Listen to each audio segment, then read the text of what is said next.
The most dangerous mistake a person can make is believing they know exactly who holds the power. Malcolm Hayes had learned years ago that the strongest position was often the one nobody noticed. Every weekday morning, he left his brick home in Buckhead just before 7 with the same stainless steel travel mug in one hand and the same quiet expression that rarely changed. His neighbors knew him as a dependable husband who drove an ordinary pickup truck instead of the luxury cars parked along the street. They waved as he pulled away. Malcolm always waved back. It was easier that way. Simple routines kept people from asking unnecessary questions. At 41, Malcolm had built habits that looked almost boring from the outside. He preferred early mornings before Atlanta traffic swallowed the highways. He liked hearing the soft hum of the engine and watching the city wake up one traffic light at a time. His phone remained face down in the center console. No expensive watch rested on his wrist. No designer suit hung in the back seat. Everything about him suggested an ordinary man with an ordinary job. Vanessa used to say those things made him dependable. Lately, she called them proof that he lacked ambition. The difference between those two opinions had quietly changed their marriage. It had happened so slowly that Malcolm almost missed it. Small comments turned into comparisons. Comparisons turned into criticism. Criticism became silence. She no longer asked how his day had gone. Instead, she talked about executive dinners, private meetings, and the remarkable vision of the billionaire she worked for. Victor Sterling's name appeared in nearly every conversation. According to Vanessa, Victor understood success in ways ordinary people never could. Malcolm never argued. He simply listened. There was little value in correcting someone who believed they already understood everything.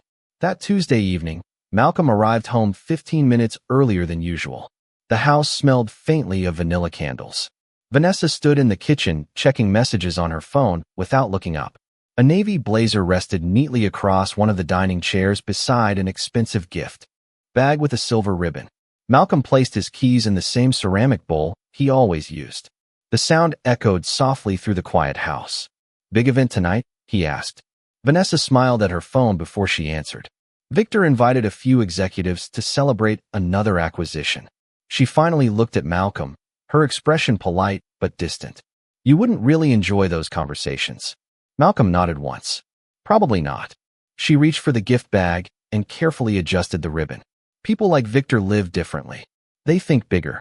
They don't settle. The words lingered in the room longer than either of them moved. Malcolm picked up his coffee mug and rinsed it beneath warm water. He watched the steam disappear into the air without saying another word. Vanessa slipped on her blazer and checked her reflection in the hallway mirror. She looked excited in a way Malcolm had not seen for months. Before leaving, she paused at the front door with one hand on the handle. "I met with an attorney today," she said calmly. "The divorce papers will be ready by Friday." Malcolm looked at her for several quiet seconds. His face revealed nothing. "I understand," he replied. Vanessa gave a faint smile that carried more confidence than regret. "One day you'll understand why I had to choose a different future." The front door closed gently behind her. Malcolm remained exactly where he was, listening as her car backed out of the driveway. Then his phone vibrated once on the kitchen counter. The screen displayed a single message from Olivia Brooks. "The board has approved your request. Monday at 9 a.m. The owner will officially preside over the executive meeting." Friday arrived with gray clouds hanging low over Atlanta, but the weather had nothing to do with the heaviness inside the Hayes house. Malcolm woke before sunrise, brewed his coffee, and followed the same routine he had followed for years. The clock on the kitchen wall read 6:15. The coffee maker clicked softly as steam curled into the quiet room. Vanessa came downstairs 20 minutes later dressed in a tailored cream suit, carrying a leather portfolio instead of her usual handbag. She barely glanced toward Malcolm as she poured herself bottled water. The silence between them no longer felt uncomfortable. It felt finished. She slid a large envelope onto the kitchen counter and gently pushed it toward him. "The attorney finalized everything yesterday," she said. "It is straightforward. We agreed there is no point making this difficult." Malcolm rested his coffee mug beside the envelope without opening it. "You seem certain." Vanessa nodded. "I am." She folded her arms and looked around the kitchen as if she had already begun saying goodbye to the life they had built together. "Victor showed me what ambition really looks like. He does not spend his life settling for average. Malcolm studied her face for a moment. He remembered the woman who once celebrated buying second-hand furniture because they were saving for their first house. That memory felt strangely distant now. "I hope you find what you were looking for," he said quietly. Vanessa gave a small smile. "I already have." She picked up her keys and walked toward the front door. Before leaving, she turned back one last time. The company is hosting a private celebration Monday morning. Victor wants to introduce several long-term initiatives to the board. It is going to be a major day for everyone. Malcolm simply nodded. "I am sure it will be memorable." After the door closed, the house became perfectly still. Malcolm looked at the envelope for several seconds before opening it. Every page had already been prepared. Every signature line carried a yellow tab waiting for his name. He reached into the drawer beside the refrigerator, removed a black fountain pen, and signed each page without hesitation. There was no anger in his movements, only precision. He placed the documents back into the envelope and set it beside the front door exactly where Vanessa would see it when she returned that evening. His phone buzzed. Olivia Brooks. "Good morning, Malcolm." Daniel confirmed the final ownership documents have been transferred into the secure board archive. "Everything is ready." Malcolm walked to the living room window and watched a delivery truck stop across the street. "Any changes?" he asked. "None. Victor still believes Monday is his presentation. The board has not corrected him." Malcolm smiled faintly. "Good. Let him keep believing that." Olivia paused before speaking again. "There is one more thing." He requested permission to announce a leadership restructuring. Malcolm looked toward the signed divorce papers resting by the door. "Did the board approve it?" "No. They postponed the vote until the owner arrives." Malcolm thanked her and ended the call. Later that afternoon, he drove across town, not to an office tower, but to a quiet brick building with no company logo displayed outside. Daniel Foster was already waiting in a conference room, with several neatly organized blue folders spread across the polished table. Malcolm took his seat. Daniel slid one folder toward him. These contained every executive resolution scheduled for Monday. Nothing becomes official without your signature. Malcolm opened the folder slowly. The final page contained only one blank line beneath a single printed title. Owner authorization. He closed the folder and rested his hand on the cover. Outside the conference room window, downtown Atlanta shimmered beneath the afternoon sun. Across the skyline stood the glass headquarters where Victor Sterling believed he would begin the greatest week of his career, completely unaware that every important decision waiting inside that building still belonged to someone else. Monday morning began with clear skies stretching across downtown Atlanta. Sunlight reflected from the glass walls of Sterling Global Holdings, turning the entire tower into a mirror that caught the first light of the day. Victor Sterling stood inside the executive boardroom, wearing a charcoal suit tailored to perfection. A large presentation screen displayed the title Strategic Vision 2032. Fresh coffee rested beside every leather chair. Crystal bottles of water lined the polished conference table with perfect symmetry. Victor enjoyed details that reminded everyone who appeared to be in charge. Vanessa entered carrying a slim tablet and a folder filled with briefing notes. She smiled as she took her place beside Victor. "Everything is ready," she said. "The media statement is scheduled for release after the meeting." Victor adjusted his cuff links and glanced toward the skyline. "Good. By noon, the market will know exactly who is leading this company into the future." Vanessa admired the confidence in his voice.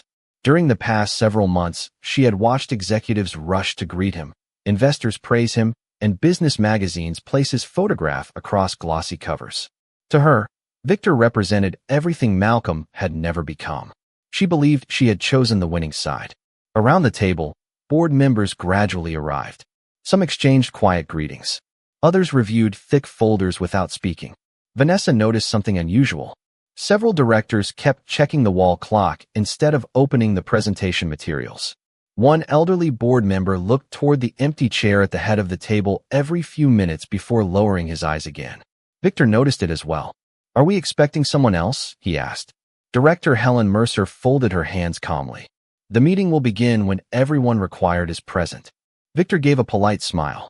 "I believe everyone who matters is already here." No one answered. The room returned to silence. Vanessa leaned closer and lowered her voice. "They are probably waiting for legal to finish paperwork." Victor nodded confidently. "Whatever it is It will not delay anything important. Across town, Malcolm parked beneath a quiet office building instead of the company headquarters. He stepped out wearing a navy suit that looked elegant without drawing attention. Daniel Foster waited beside the entrance holding a black leather portfolio. "Good morning," Daniel said. Malcolm accepted the portfolio with a simple nod. "Any updates?" Daniel walked beside him toward the elevator. "Every ownership document has been verified. The board voted unanimously yesterday evening. Your authority remains absolute." Malcolm pressed the elevator button. "And Victor?" Daniel allowed himself a faint smile. He still believes today belongs to him. The elevator doors opened. Olivia Brooks was already inside, holding a sealed envelope. She handed it to Malcolm without a word. "Hey." Silver seal closed the flap. Malcolm opened it carefully. Inside rested a single page carrying the official meeting agenda. At the top appeared one line in bold letters. Executive Leadership Review conducted by company owner. Malcolm folded the page neatly and slipped it back into the envelope. "Let us go," he said. Meanwhile, inside Sterling Global Holdings, Victor stood before the presentation screen reviewing his opening remarks. Vanessa straightened his tie and smiled. "After today, everyone will know this company is entirely yours." Victor smiled back without hesitation. They should have realized that years ago. At that exact moment, the boardroom doors remained closed while the digital clock above the entrance quietly changed from 8:59 to 9 o'clock. Every conversation stopped. Every director lifted their eyes toward the entrance. Even Vanessa noticed the sudden change in the room. It was the kind of silence that arrived only when someone truly important was about to walk through the door. The boardroom doors opened without ceremony. Malcolm Hayes stepped inside carrying the same black leather portfolio Daniel Foster had handed him less than 30 minutes earlier. His navy suit was clean and understated. There was no expensive watch on his wrist and no attempt to impress anyone through appearance alone. Vanessa looked toward the entrance for only a second before turning back to Victor, convinced the newcomer had simply arrived at the wrong meeting. Victor frowned briefly. "Excuse me," he said with polite impatience. "This session is reserved for executive leadership." Malcolm met his eyes with a calm expression. "I am aware." He continued walking toward the head of the table without increasing his pace. Vanessa stared in disbelief. "Malcolm," she asked, "what are you doing here?" Malcolm stopped beside the empty chair but did not answer immediately. Before another word could be spoken, every member of the board rose from their seats at exactly the same moment. Chairs slid softly across the polished floor. Director Helen Mercer offered the first greeting. "Good morning, Mr. Hayes." The remaining directors echoed her welcome with quiet respect. Daniel Foster entered behind Malcolm and placed several blue folders neatly in front of each board member. Olivia Brooks followed carrying a sealed document case before taking her place beside the legal team. Victor remained standing, confusion replacing confidence. He looked around the room searching for an explanation that never came. "What exactly is happening?" he demanded. Helen Mercer answered with complete composure. "The meeting is beginning as scheduled." Victor forced a short laugh. "Then someone should explain why my employee is standing at the head of the table." Daniel calmly opened the document case and removed a single folder marked Owner Authorization. He placed it in front of Malcolm before stepping back. Malcolm rested one hand on the folder without opening it. "Please have a seat," he said evenly. The room obeyed immediately. Every director returned to their chair. Victor hesitated before sitting, his expression growing tighter by the second. Vanessa looked from Malcolm to Victor and back again. Nothing she saw made sense. Malcolm had never spoken about this building. He had never mentioned board meetings, corporate lawyers, or executive decisions. To her, he had always been an ordinary man who lived far below the world she believed mattered. Malcolm looked around the table slowly before speaking again. "Before we review today's agenda, I would like confirmation that every voting member is present." Daniel checked the attendance sheet. "All members are present. Legal counsel is present. Corporate records are complete." Malcolm nodded once. "Very well." Victor leaned forward. "I think there has been a misunderstanding. I am supposed to present the strategic expansion plan this morning." Malcolm looked at him without any sign of irritation. "You will have an opportunity to speak after the leadership review has concluded." Victor frowned. "Leadership review?" Daniel opened another folder and quietly distributed copies around the table. Vanessa instinctively reached for one, but Daniel gently stopped her. I am sorry, Miss Hayes. These documents are restricted to board members and executive legal counsel. Her hand froze in midair. It was the first time since joining the company that anyone had denied her access to an executive meeting. She slowly lowered her hand and looked toward Victor, expecting him to object. Instead, even Victor seemed distracted by the official company seal printed across every folder. Malcolm finally opened the owner authorization file in front of him and signed the first page with the same black fountain pen he had used to sign the divorce papers only 3 days earlier. Daniel collected the signed document, reviewed it carefully, then announced in a clear voice, "The authority of the company owner has now been formally entered into today's record." A heavy silence settled across the room as Vanessa realized she had never once asked herself why everyone in the building seemed to be waiting for one person whose name had never appeared on any organizational chart. Victor looked around the boardroom as if someone might finally admit the entire morning had been an elaborate misunderstanding. No one spoke. The directors quietly reviewed the documents Daniel Foster had distributed, while Malcolm Hayes turned the first page of the meeting agenda with unhurried precision. The atmosphere had changed completely. Only minutes earlier, Victor had expected applause for his expansion strategy. Now every eye in the room was focused on Malcolm. Vanessa felt a knot forming in her stomach. She searched Malcolm's face for some sign that this was a coincidence or a temporary assignment, but his calm expression never changed. Malcolm looked toward Daniel. "Please begin with the ownership verification for today's record." Daniel stood and opened a thick binder embossed with the corporate seal. As required under the company's governance agreement, legal counsel confirms that all ownership certificates remain active and unchanged. The controlling interest has not been transferred, sold, pledged, or reassigned. Victor leaned forward. "That is standard procedure. Why are we discussing ownership before operations?" Daniel answered without emotion. "Because every executive decision presented today requires authorization from the controlling owner." Victor folded his hands on the table. "Then let us move forward. I have prepared the presentation." Malcolm gently closed the folder in front of him. "Before any presentation begins, there are several administrative matters that have remained pending for quite some time."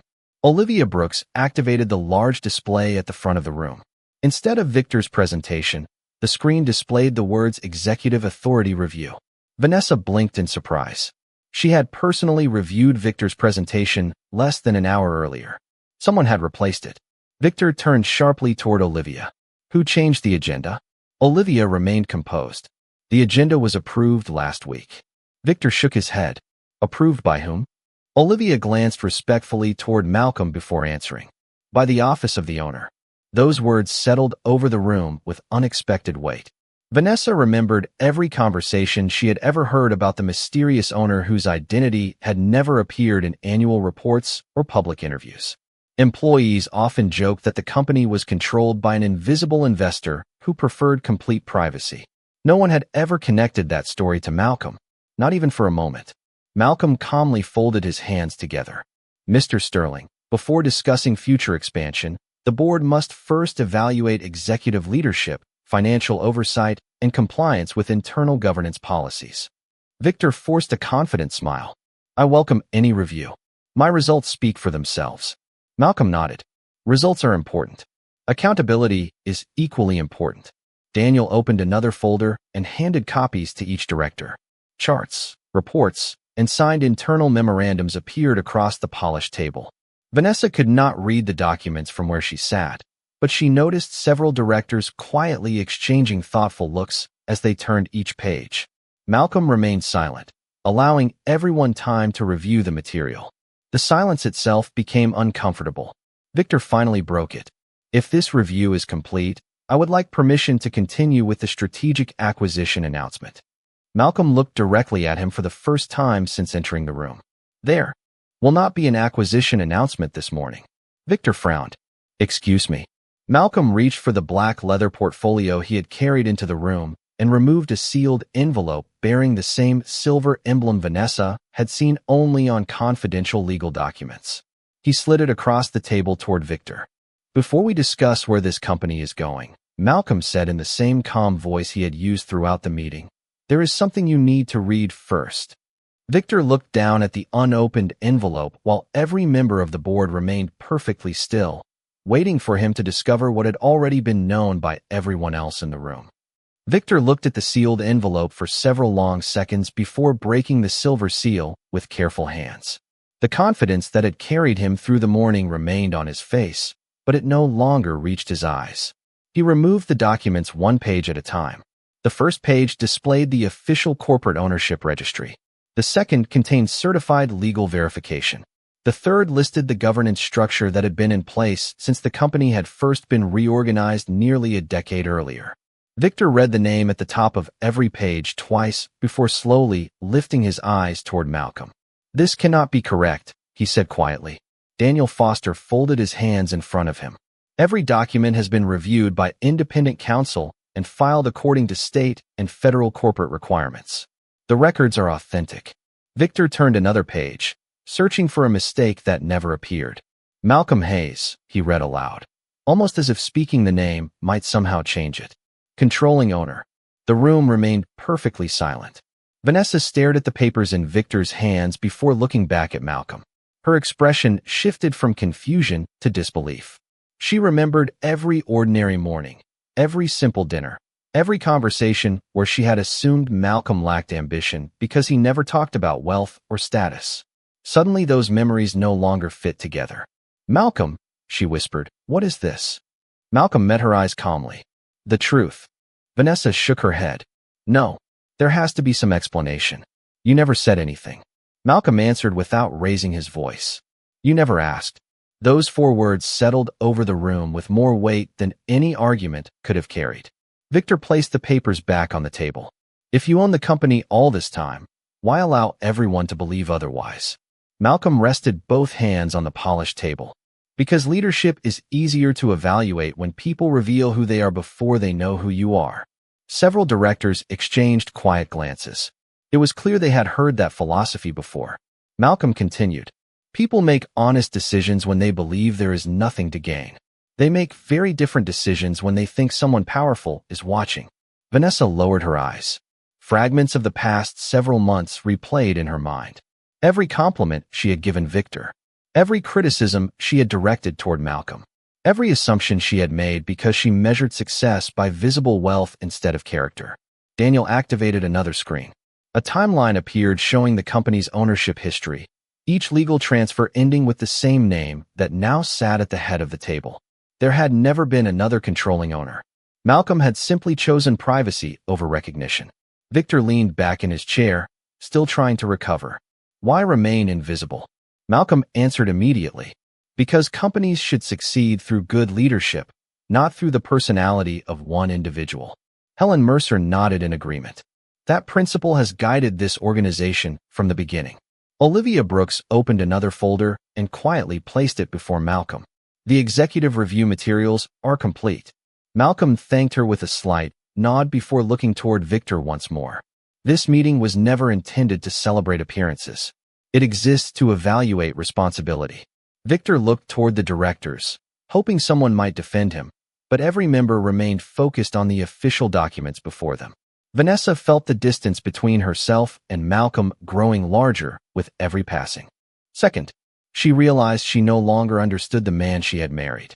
The quiet husband she believed had accepted an ordinary life had in fact been carrying responsibilities beyond anything she had imagined. Malcolm opened the final folder, glanced briefly at the first page, then looked around the room. "Now that everyone's roles are properly understood," he said evenly, "we can begin reviewing the decisions that brought us to this moment." Malcolm allowed several quiet seconds to pass before speaking again. Nobody interrupted him. The silence inside the boardroom no longer belonged to uncertainty. It belonged to expectation. Daniel Foster placed another binder beside Malcolm while Olivia Brooks displayed a series of financial summaries on the large screen. None of the pages contained dramatic headlines or emotional language. They showed dates, approvals, signatures, and executive decisions. Malcolm looked around the table. Leadership is not measured by how impressive someone appears during a presentation. It is measured by the decisions they make when nobody is watching. Victor straightened in his chair. "If this is about my performance, my results have exceeded every quarterly target." Malcolm nodded. Revenue increased. Market share expanded. Those accomplishments are recognized. Victor leaned forward, encouraged by the acknowledgement. Then I do not understand why we are here. Malcolm opened the first report. Because success without accountability eventually becomes risk. Daniel activated the next slide. A timeline appeared showing several executive approvals that had bypassed the internal governance process. Each decision carried Victor's electronic authorization, but lacked the final approval required from the owner's office. Victor immediately responded. Those projects moved forward because timing was critical. Malcolm remained calm. They moved forward because you assumed no one would question the process. Another page appeared. It listed executive expenditures for branding campaigns, private consulting contracts, and strategic partnerships. None of the numbers suggested criminal conduct, but together they revealed a pattern of increasingly independent decision-making. Helen Mercer adjusted her glasses as she reviewed the documents. Several of these commitments exceeded delegated authority. Victor turned toward the board. Every investment benefited the company. Malcolm agreed without hesitation. Some did. That is not the issue. Every executive receives authority with clearly defined limits. Those limits exist to protect the company rather than the individual. Vanessa listened without speaking. She had attended many executive meetings beside Victor, but she had never seen these reports before. She slowly realized there had always been another level of oversight operating beyond the offices she believed controlled everything. Malcolm picked up another folder. There is one final matter. Daniel handed each director a single-page memorandum. Victor accepted his copy with visible hesitation. The document summarized the proposed leadership restructuring that Victor had intended to announce that morning. Malcolm folded his hands. This proposal would have transferred additional executive authority without board approval or owner authorization. Victor looked up immediately. It was only a recommendation. Malcolm nodded once. Recommendations become policy when leaders stop respecting the process. The room remained quiet. No one rushed to defend Victor. No one questioned the documents. Every page had already been verified before the meeting began. Malcolm looked toward Vanessa for the first time since revealing the truth. She lowered her eyes, unable to hold his gaze. She remembered telling him that people like Victor understood success, while ordinary people never would. Now every confident statement she had made echoed differently in her mind. Malcolm turned back to the board. I have no interest in humiliating anyone. This company was built on trust, discipline, and long-term responsibility. Those principles matter more than titles. He reached for the final resolution resting inside the black leather portfolio and signed it with deliberate care. Daniel reviewed the signature before announcing. The executive leadership review has been completed. The owner's decision is now entered into the official record. Every director acknowledged the statement with a quiet nod. Victor looked toward Malcolm one last time, hoping to find uncertainty or hesitation, but there was neither. Malcolm simply closed the portfolio and said, "The next chapter of this company begins today, and every position of leadership will now be determined by judgment rather than appearance." The meeting ended without raised voices or dramatic celebration. One by one, the directors gathered their folders and quietly left the boardroom, each stopping briefly to shake Malcolm Hayes' hand before walking out. The respect they showed him was effortless, the kind earned over many years rather than demanded in a single morning. Victor Sterling remained seated, staring at the documents spread across the polished table as though reading them again might produce a different outcome. Vanessa stood beside her chair without moving. For the first time since joining the company, she felt like a visitor instead of someone who belonged there. Daniel Foster approached Victor and placed a neatly organized packet in front of him. "This contains the board's formal decision," he said professionally. "Your executive authority concludes at the close of business today. The transition process will begin immediately. Your compensation and contractual obligations remain fully protected under the terms of your agreement." Victor accepted the packet without argument. He slowly nodded, realizing the decision had been made long before the meeting had begun. Malcolm had not come to embarrass anyone. He had come to restore the structure that had always existed. Olivia Brooks stepped toward the conference display and quietly turned off the presentation screen. The bright graphics disappeared, leaving only the reflection of the room in the dark glass. Malcolm closed his portfolio and stood. "Thank you for your service," he said to Victor. Many of your ideas helped this company grow. I hope your next opportunity benefits from what you learned here. Victor looked at Malcolm for several seconds before answering. I spent years believing I understood this company. Malcolm replied with the same calm tone he had used all morning. Most people only understand the part they are willing to see. Victor lowered his eyes and walked toward the exit carrying the packet Daniel had given him. Vanessa instinctively started to follow him, then stopped halfway to the door. She turned back toward Malcolm. The room was almost empty now. Sunlight poured through the floor-to-ceiling windows, filling the boardroom with a quiet warmth that contrasted sharply with the uncertainty she felt inside. "Why did you never tell me?" she asked softly. Malcolm looked out across the Atlanta skyline before answering. "Because I wanted someone to choose me without knowing what I owned." Vanessa felt every memory from the past several months return at once. She remembered criticizing his truck, comparing him to Victor, dismissing his quiet confidence as lack of ambition, and signing the divorce papers believing she was leaving an ordinary man behind. None of those moments could be taken back. "I thought I understood success," she whispered. Malcolm looked at her with kindness rather than anger. Success is easy to admire when it is visible. Character is much harder to recognize. Vanessa lowered her head. There was nothing left to defend. Her decisions had been her own. No one had forced them. As she quietly walked out of the boardroom, several employees waiting in the hallway greeted Malcolm with genuine respect. Some addressed him by name. Others simply nodded as he passed. Nobody treated him differently because of what had happened that morning. They treated him the same way they always had. By late afternoon, the company released a brief public statement announcing a planned leadership transition approved unanimously by the board of directors. Business news outlets described the change as orderly and strategically sound. There was no public controversy, no sensational headlines, and no personal accusations. Inside the building, work continued as normal.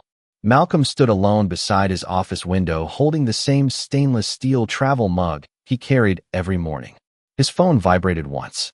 The message came from an unfamiliar number. It contained only one sentence. "I made the biggest mistake of my life. And I finally understand why." 3 days passed before Malcolm Hayes replied to the message. He did not answer immediately because some decisions deserve time instead of emotion. Early Thursday evening, he parked beside a quiet public garden overlooking a small lake on the north side of Atlanta. Families walked along the paved paths. Children laughed near the fountain. The peaceful setting reminded him that life always continued, even after difficult endings. Vanessa was already waiting on a wooden bench, holding a paper coffee cup with both hands. She stood as Malcolm approached. For a moment, neither of them spoke. The silence between them felt different now. It was no longer filled with pride. It was filled with honesty. Vanessa looked at him with tired eyes. "Thank you for coming," she said softly. Malcolm nodded and sat on the opposite end of the bench. "You said there was something you wanted to tell me." Vanessa looked down at the untouched coffee in her hands. "I spent the last few days replaying every conversation we ever had. I kept trying to find the moment everything changed." Malcolm waited patiently. She continued, "I convinced myself that success had a certain appearance. I believed expensive offices, headlines, and public attention meant someone was more valuable. I stopped seeing the person who stood beside me every day." Malcolm looked across the calm water before answering. "People often notice what shines first. That does not make it the most valuable thing." Vanessa smiled sadly. "I thought I was chasing a better future. Instead, I walked away from the best person I had ever known." Malcolm remained quiet. There was no satisfaction in hearing those words. Regret was already carrying enough weight without adding anything to it. Vanessa took a slow breath. "I know we cannot go back. I am not asking you to forget what happened. I only wanted to apologize without expecting anything in return." Malcolm looked at her with the same calm expression that had carried him through every difficult moment. "I accept your apology." Vanessa's eyes filled with relief. "Thank you." After another quiet moment, she asked the question that had stayed with her. "Since the board meeting, if I had never discovered the truth, would you have ever told me?" Malcolm thought carefully before answering. "Eventually, yes. But only after I believed you loved the man instead of the position." Vanessa lowered her eyes once again. "I failed that test." Malcolm gently shook his head. "It was never a test. It was simply life revealing what mattered to each of us." A light breeze moved across the lake as the evening sun settled lower behind the trees. Malcolm stood and picked up his stainless steel travel mug from the bench beside him. It was the same mug he had carried every morning, long before anyone knew who he truly was. Some things had never needed to change. Vanessa stood as well. I hope one day you find someone who sees you the way I should have. Malcolm smiled warmly. I hope one day you learn to see yourself with the same honesty. They exchanged a quiet goodbye before walking in opposite directions. Neither of them looked back. Several months later, Sterling Global Holdings announced another year of steady growth under its renewed leadership. Employees noticed that the company culture had become even stronger, built on humility, responsibility, and long-term thinking instead of personal recognition. Malcolm rarely appeared in public interviews. He still drove the same pickup truck. He still greeted neighbors with a friendly wave each morning. Most people passing him on the street never imagined who he was, and that suited him perfectly. He had never wanted admiration. He had only wanted to be valued for the person he was when nobody believed he had anything to offer. In the end, the greatest fortune Malcolm protected was never the company that carried his signature. It was the quiet confidence that true character never depends on recognition, because the people who deserve a place in your life will always recognize your worth before they ever discover your success.